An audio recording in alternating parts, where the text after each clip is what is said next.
Ira Epstein of Linn Associates with your morning flash update for this Friday, the 24th of September, 2021, about 8:35 a.m. Central Time. So we're down in the stock market, but well off the lows. That's the important thing. I would expect we're going to have a rough day in stocks. If you take a look at the 18-day average of closes, you've rallied up to them after hitting the lower Bollinger Band. This is normally where you find your first serious resistance point. So that's what I'm looking for there. I'm impressed with copper, but we'll get to Evergrande in a minute, and I'll explain why. The dollar index finally getting another bounce at the expense of a number of currencies.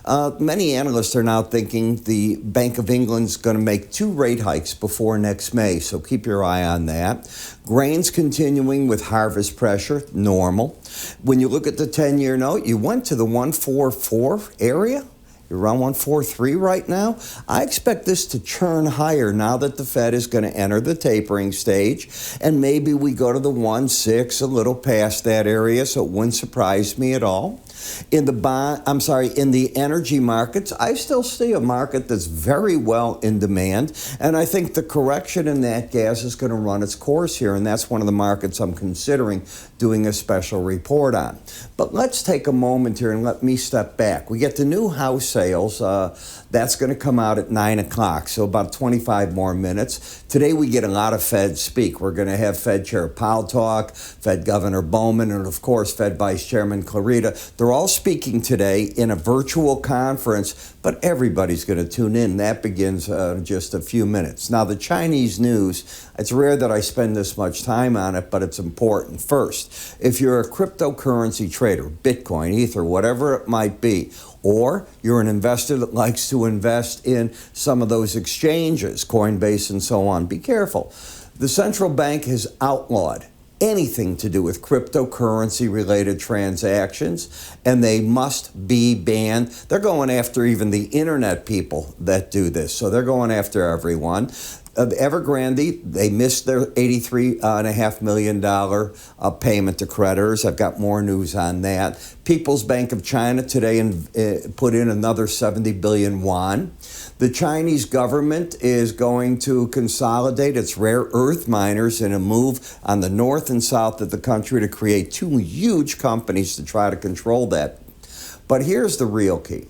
In a move announced at 5:30 this morning, and it did cause a stock market sell-off, China's housing ministry said they're going to take control of the funds that Evergrande has. But remember, Evergrande has different divisions, so they haven't made it clear if it's all the divisions. But think about it this way. If they're taking control, they also said they want to assure that the homes that deposits have been put on are built, and they don't want that money going to creditors. So from that division, it sounds very clear that they don't care if there's a default. The Chinese government doesn't want to see a default just yet. Therefore, there's got to be the other divisions. This is a huge, huge company. So they probably have housing divisions, property divisions, all those other things. We'll see how that's run. It's not clear. The stock market at first dropped, and I told people early this morning, I was doing my update, watch copper. Copper's going to tell you the real story with that. And if you look at the copper up 180, there's more to this story. So don't just look at headlines. Look for the canary in the mine. And that market is saying, no, the demand is going to be there for the housing one way or the other. Those homes have to be built. Sigh of relief. Notice how you've come back on all the stock indices since that break as well. Give the market a little bit of time right here. And the one thing I want to give you is all my time. I don't know about you, but let me tell you how my day starts. I sleep. I wake up 3:34 in the morning. I typically turn on my financial TV. Bloomberg is what I like to watch the first thing in the morning. I find Bloomberg gives you the markets. CNBC is much better for the individual stocks. I don't know if you agree with me on that or not, but that's where I find it. And Fox plays the politics with them. That's how I'm really viewing the 3 different stations as to what they do, and that's very good because as soon as I want to know about an individual stock, I'm moving into that area.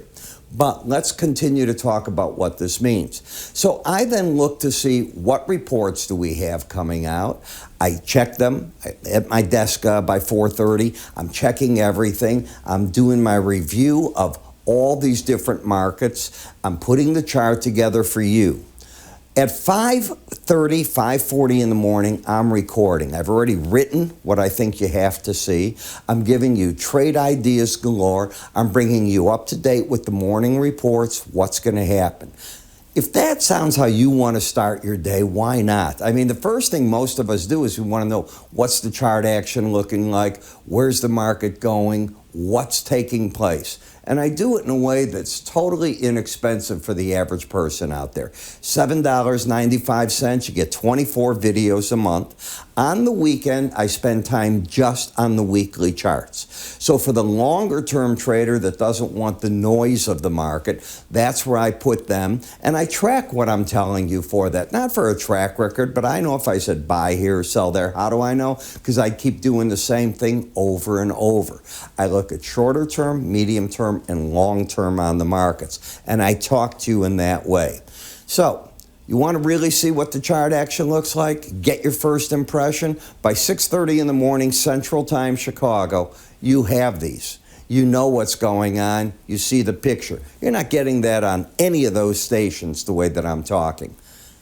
Think of it this way. You're paying for a streaming TV. How do you get it? Go to our website, www.iraepstein.com. Look under the word research. Everything I talk about is right there for you. With that, I'm Ira Epstein. You have a great day.